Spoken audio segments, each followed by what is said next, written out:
For well over a year, we've been working with Zyco USA out of Southern California on their PowermaticⅡ electric injector.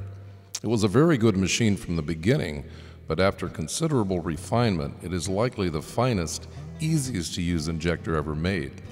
The PowermaticⅡ comes with an impressive array of very useful tools to help you use this machine to its full potential. First, there is a tobacco debris tray, which we found little need for, as this machine injects very cleanly with nearly no debris after each injection. Next is the really handy bristle bore brush for critical cleaning inside the nozzle and the tobacco chamber.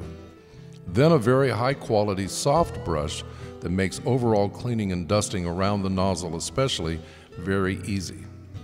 And finally, they included a small metal poker, which is really useful if the machine is ever overfilled and jams. Like any injector, overfilling can cause damage, so just don't do it. However, if it does happen, use this poker after opening the crank to loosen and remove all compacted tobacco that remains in the tobacco chamber, followed with a few passes with the bristle brush. A mini hopper attachment is included with the latest model and doubles or triples the amount of tobacco that can be placed on the machine. The small machine has significant heft and speaks of quality throughout. A really beautiful piece of work. The PowermaticⅡ has a robust internal power supply with detachable power cord, the jack for which is on the back of the machine along with the on and off power switch.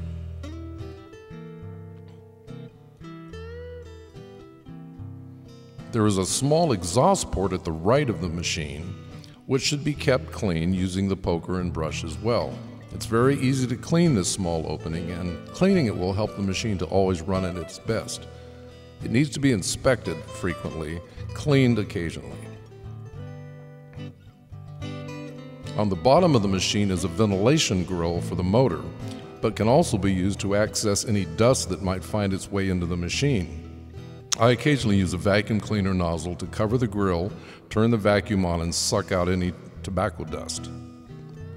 The green indicator light tells you the machine is plugged in and on. If the red indicator ever lights, it's informing you of a jam, but the machine will stop automatically anyway.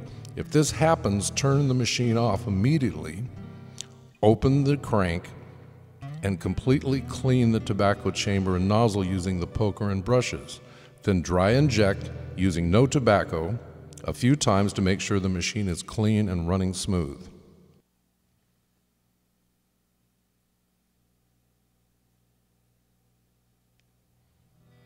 And now the really fun part.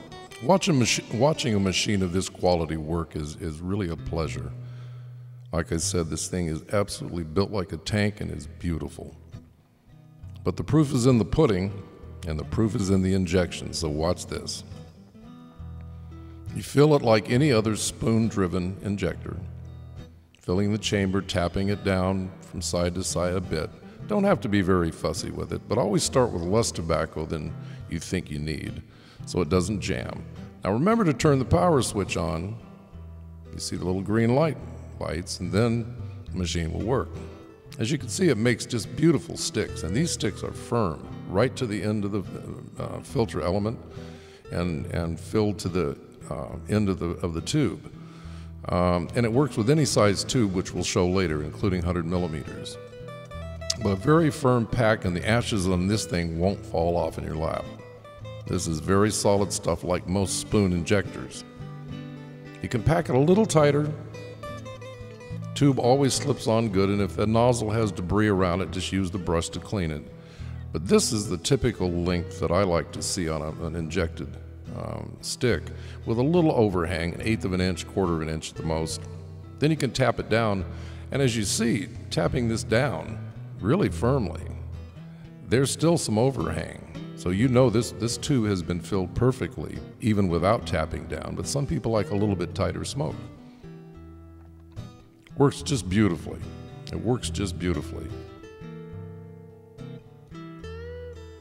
And again, you'll get a feel for how much tobacco you need, but always start with a little bit less than you think. You know, waste a few tubes if necessary so you get the right feel for it, because you don't want to overfill it. You do not want to jam this machine, and if you do, don't try to re-engage the handle. Just open the handle up and clean the tobacco chamber if it ever jams. We recommend cigarette cut tobacco. It will work with pipe tobacco, as most injectors will, the larger cut tobaccos, but frankly we do not recommend the use of that tobacco with this beautiful machine. You spend a little bit of money on this machine, spend a little money on great tobacco. Now we put the hopper on and you'll see the difference. You can hold about 2 or 3 times as much tobacco using the hopper. And the hopper's existence does not make it more difficult to reach. It's not that deep of a hopper, so it makes it difficult to get down in there and pack the tobacco chamber. If you bend a tube like we just did, the strength of this machine and the power of its injection and its quick cycling straightens out any tube. So you really waste no tubes even if you crinkle a few. And again, you can pack it down if you want, but you don't have to. This one we're going to fill pretty full, and you'll see the injector has no problem. And you'll notice that on most injections you see in this video, the crank is pushed down either with just one thumb or one finger. It's very simple even for one-armed bandits. And look at the overhang. And still, when you push, when you squeeze around the filter element, it is tight. Beautiful machine. Now comes the really interesting part we found with this injector that works better than even the crank injectors that advertise use with 100mm tubes. This one really fills them. We picked the zigzag tubes because they're one of our favorites, but Zen makes some great 100mm tubes as well. Again, this machine is so easy to use that we can't imagine anyone having difficulty with it. And here's a zigzag 100mm tube. Zen makes a wonderful 100mm tube, as do a few other manufacturers. You pack it down a little bit more for 100mm. There's a little resistance when you push, but not much. And as you can see, even though the tube didn't fall off, when you pull it off, it's packed right to the very end, and it is very good and tight at the filter element. Now you can pack it down a little bit for those who want to do so. And you can actually fill it even a little fuller than that, so you get a little more overhang. But again, that's a pretty perfect stick for 100mm. The PowermaticⅡ from Zyco USA. We've not found its equal yet, and we've been looking for a long time. This is a winner.